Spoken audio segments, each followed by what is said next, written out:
and it sounds like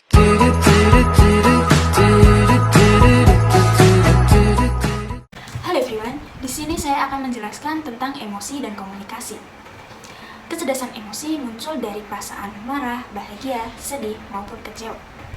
Perasaan ini biasanya ada dalam situasi serius, santai, formal, atau semi formal. Nah, bagaimana cara mengkomunikasikannya?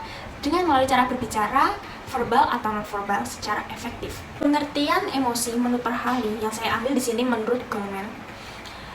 Goleman ini menyimpulkan bahwa individu dengan emotional quotient atau EQ yang lebih tinggi biasanya memiliki hubungan sosial yang lebih berkualitas dan memiliki kerja yang lebih aktif. Biasanya orang yang memiliki EQ yang lebih tinggi ini dia nyaman dengan dirinya sendiri. Lalu bagaimana dengan orang yang memiliki EQ yang rendah? Nah, untuk orang yang memiliki EQ rendah ini biasanya mereka tidak tahu bagaimana emosi ini dapat menyebabkan masalah. Untuk mengukur kecerdasan emosi seseorang, kita perlu melakukan tes intelijensi standar. Yang pertama, menyadari perasaan-perasaan yang muncul. 2. Menangani emosi tanpa merasa kewalahan dalam menghadapinya. 3. Tidak membiarkan kemunduran dan rasa kecewa menurunkan performa pribadi. 4. Menghubungkan perasaan-perasaan yang dialami agar membantu mendapatkan tujuan hidup. 5. Memahami apa yang dirasakan orang lain tanpa mereka katakan. 6. Memiliki rasa optimis yang kuat dan realistis. Apakah kecerdasan emosi hanya sekedar untuk memahami perasaan diri kita sendiri? Seperti yang kalian tahu bahwa manusia saling terhubung antara satu dengan yang lain. Dan bagaimana cara seseorang mengeluarkan emosi agar dapat mempengaruhi orang lain? Bagaimana memahami emosi pada seseorang? Emosi adalah hal yang paling mendasar pada manusia. Melalui pengalaman-pengalaman manusia, emosi dibagi menjadi dua jenis. Yang pertama, emosi dasar yang memiliki alasan biologis.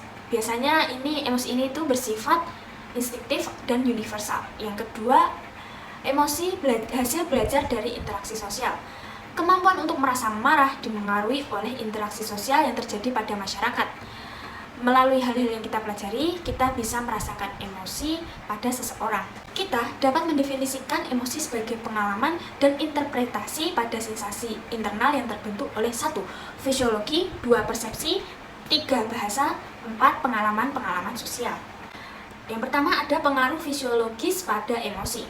Lalu kalau kita emosi gitu, saat rangsangan eksternal menyebabkan perubahan fisiologis pada diri kita sendiri. Kedua, ada pengaruh persepsi pada emosi. Pengalaman mempengaruhi apa yang kita rasakan dan bagaimana cara kita menanggapinya.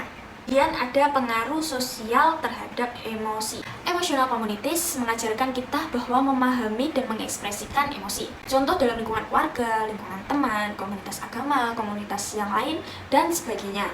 Teori interaktif tentang emosi bersandar pada 3 konsep, yaitu framing rules atau pemaknaan, 2. feeling rules atau perasaan, dan 3. emotional work atau emosi yang sesuai. Yang pertama ada framing rules atau pemaknaan. Gimana cara memaknai emosi pada situasi tertentu. Contohnya, peristiwa sedih dan penghormatan. Seperti acara 17 Agustus mengenang para pahlawan, tidak mungkin kan kita bahagia. Kedua ada feeling rules atau perasaan. Individu punya hak dan harapan untuk merasakan sesuatu di situasi tertentu.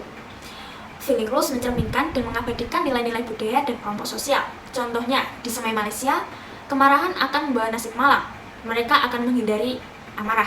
Hal ini menjadikan di Semai tidak pernah adanya terjadi pembunuhan. Ketiga, ada emotion block atau emosi pada situasi tertentu. Contoh, kalau ada orang lain saat kecopetan, apakah kita akan merasa bahagia? Oh, tentu tidak. Pasti kita akan prihatin, khawatir, dan perasaan sedih kan? Alasan untuk tidak mengekspresikan emosi. Yang pertama ada ekspektasi sosial. Kemudian ada kerapuhan. 3. Melindungi orang lain. Keempat, ada peran di dalam lingkungan sosial dan profesional. Tidak ada aturan baku kapan sebaiknya kita mengekspresikan emosi kita. Dapat disimpulkan bahwa keterampilan mengenal dan mengekspresikan emosi itu sangat penting dalam kompetensi interpersonal. Menjaga sikap ketika kita sedang emosi dan kita dapat mengkomunikasikannya dengan orang lain. Sekian penjelasan materi emosi dan komunikasi yang saya jelaskan. Jika ada kurang lebihnya, saya minta maaf, dan jika kurang jelas silakan ditanyakan di kolom komentar. Assalamualaikum warahmatullahi wabarakatuh.